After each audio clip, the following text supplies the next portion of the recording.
Day. And I'm Richard Day. We're both chiropractors. We've been in practice together for 11 years. Married for 10. With 3 beautiful little girls. We know it's possible to have an exceptional practice that's built around your life. Because we've done it. So we've created this podcast, the Lifestyle Practice Builders Podcast. We'll interview chiropractors, answer questions, and bring you resources to help build and grow your practice. So let's get this party started.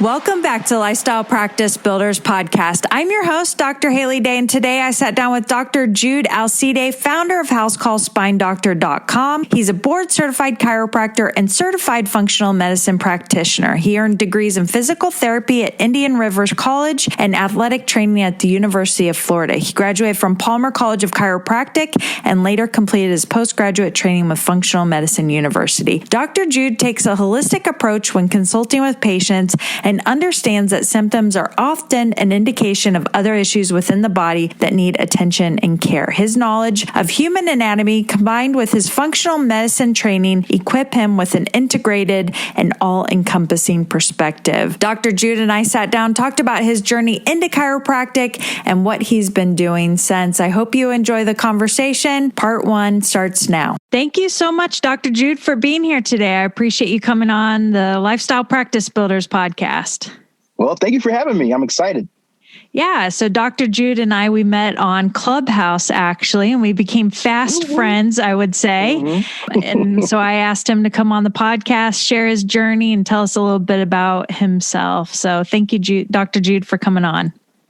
No problem. Thank you for having me. So we've actually spoke on the phone too as well, and you have kind of an interesting path to chiropractic. And I was wondering if you would give us kind of some of the highlights along your journey and what took you to attending Palmer in Florida. Yeah, no, definitely. So as a licensed clinician, my career started back in 2007. So I was able to pass my PTA, so that's physical therapist assistant boards, and be licensed in 2007 as a PTA. From there, I started working, and I was working in skilled nursing facilities doing rehab. While basically before I was licensed, I already had my decision made to continue my education to become an athletic trainer as well. So while I was going to school at the University of Florida for athletic training, I was working as a PTA. And, a few years later, graduate. Passed my athletic training boards. And so now I'm a PTA ATC. So that's a physical therapist assistant and an athletic trainer, certified athletic trainer. And by the grace of God, I was able to land a job at the University of Florida as a clinician there. Spent 3 years working for UF, doing just PT and sports medicine. And in that time, I actually was able to I would say chiropractic kind of found me because I wasn't really looking at chiropractic as a career choice, to be honest with you. I was actually going towards the PA or medical school route. And then I had a patient who I was treating at the University of Florida in rehab. And she was a grad student, a PhD student who was dealing with a back pain for a long time. And I would treat her and she would get better and whatnot. And it was not until she went home for the summer which I didn't know she had a chiropractor in New York, but she had a childhood chiropractor who she saw over the summer. She came back and she was like, Jude, my back pain is gone. And I'm like, what? So it was like, honestly, it was like 3 to 4 months of me treating her. It might've even been more than that. And, I've never had her say like, hey, my pain is gone, So I had to know more. And that's kind of when my journey started. And this a bunch of series of events that got me to research more into chiropractic. And then I started at Palmer in 2012, graduated from Palmer College of Chiropractic in Florida, 2015, like you said. And I'm in my 6th year of being a chiropractor, and it's been exciting. That's the highlights for the most part. There's way more that I can tell you, but I'm gonna let you ask the questions so I can get it out of me because I can talk.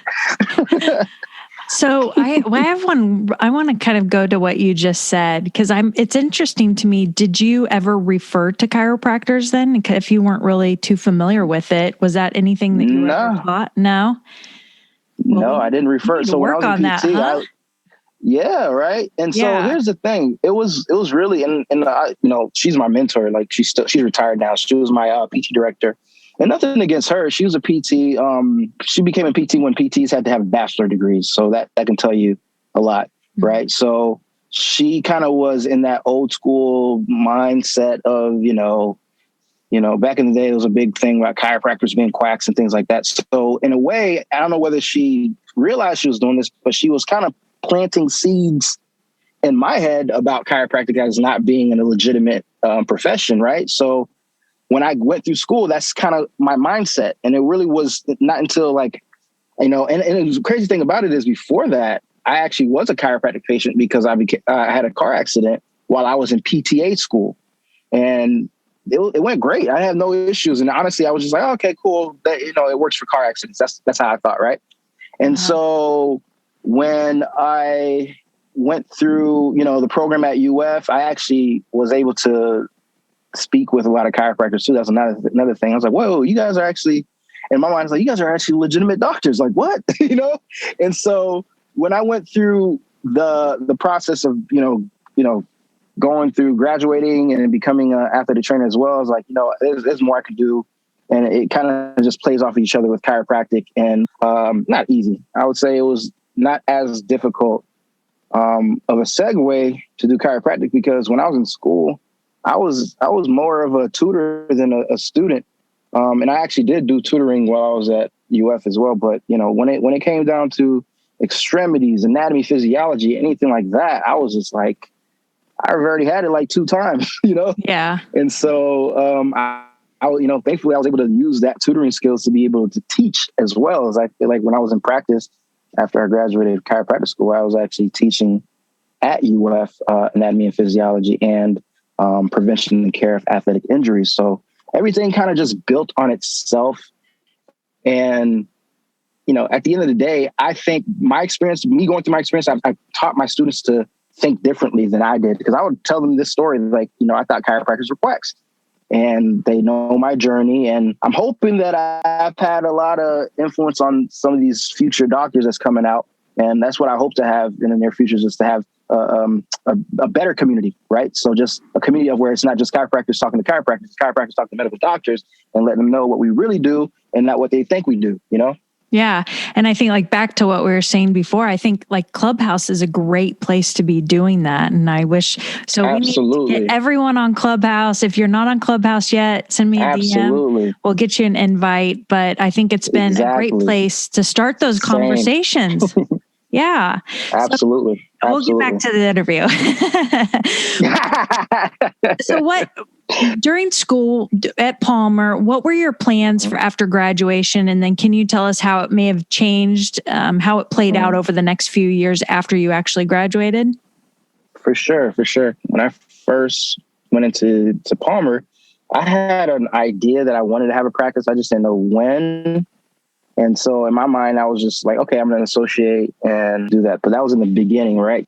And then for me, it was just like, okay, I've been through the exams, right? Because at the end of the day, yeah, you have to pass your classes, but you really need to make sure you pass all your boards to become a chiropractor, right? So I just remember focusing on that in the beginning, and it was all right, I'm just going to associate. And then as I, thankfully was passing my exams on the first time, it kind of, I feel like it gave me confidence. And also I got in touch with a lot of cool doctors that kind of mentored me. One in particular, he's passed away since now. And he's a great guy.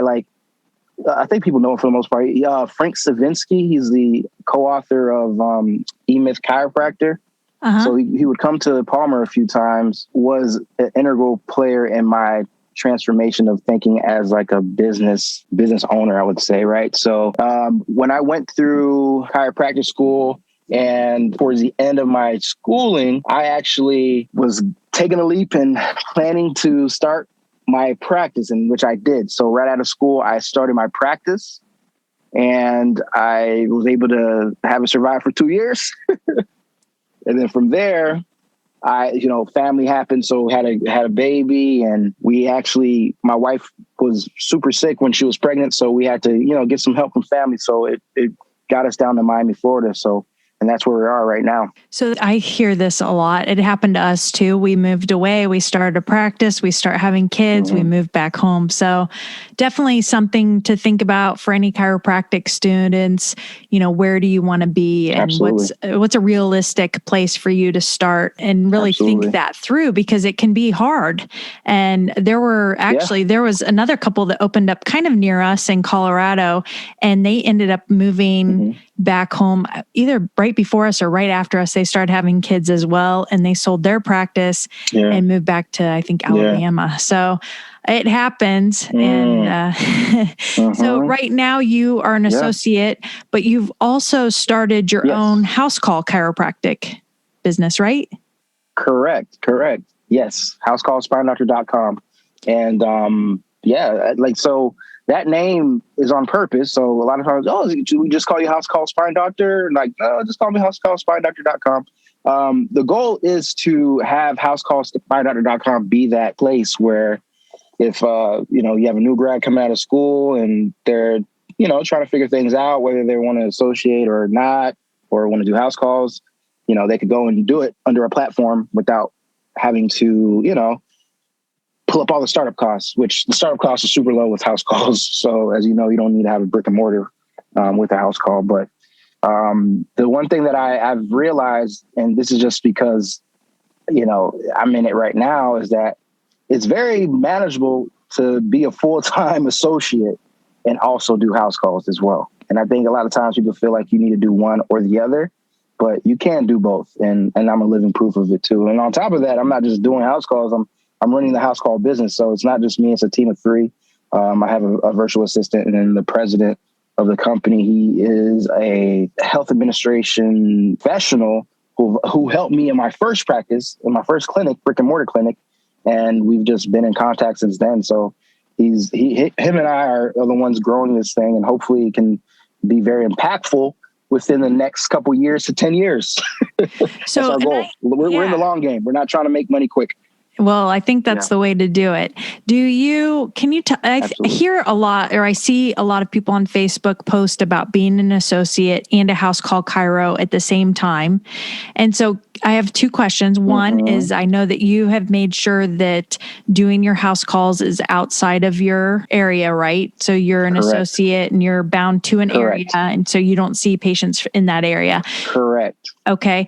And then, so you get outside of that area, and that's no problem. Can you tell us hours wise, how much time are you spending as an associate versus doing the house calls? Yeah, for sure. So as an associate, I'm full time. So it's 8 to 5. And there are times that I can, because I'm salaried, so I can pick days where I can, have 6 days or whatnot, or PTO. The house calls runs, it sounds crazy, but from 5 to 8 p.m. So it would be before my shift starts and at the end of the day. So I'm open those times. And if I have a chiropractor who's in the area that I can serve, I would basically give him that patient. So right now we don't have formal contracts with chiropractors, and the terms right now are just like 12-week terms at a time. And eventually, as we, get bigger and scale, we'll be able to provide a year contract where we can provide, a solid salary. But for right now, I would say the house calls is roughly 8 to 10 hours a week. And then my full-time job is about 40 hours a week. Okay. And then your house call, spinedoctor.com, that you feed other chiropractors calls that you get. So if someone's in Florida, is it just Florida right now? Is it only where your county? Yeah. Where's that at? So location is all of Florida. So as long as the doctor is licensed in Florida, it could be anywhere in Florida. And it's that simple. I do plan on having licensures outside of the state, but for right now, we're just focused on Florida. Okay. So for anyone in Florida or going to Florida that would like to get started with house calls, this might be a good way to kind of get yourself started. Absolutely. Okay. Absolutely. Awesome. Yeah. And so do you find that there's one avatar mostly that you are helping through the house call chiropractic? Is it upscale? Is it, who are you primarily serving? It's kind of weird. I would say people outside of the community would consider it to be upscale, but it's kind of standard down here, like in Miami. My avatar is more of a 30 to 65-year-old woman who runs a business or is a busy person, Mm-hmm. There are the few out there who are the random, retiree.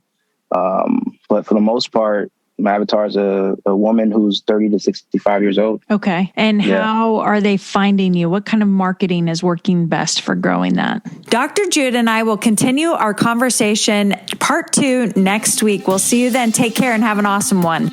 If you enjoyed this podcast episode, please share it with your friends on Instagram and Facebook. And for those of you who are already subscribers, we really appreciate it. Thanks for the reviews. We love reading those and knowing that you're loving the podcast. If you're looking for more tips and inspiration, be sure to check us out at lifestylepracticebuilders.com or join our business and marketing Facebook group for chiropractors at facebook.com/group/lifestylepractice.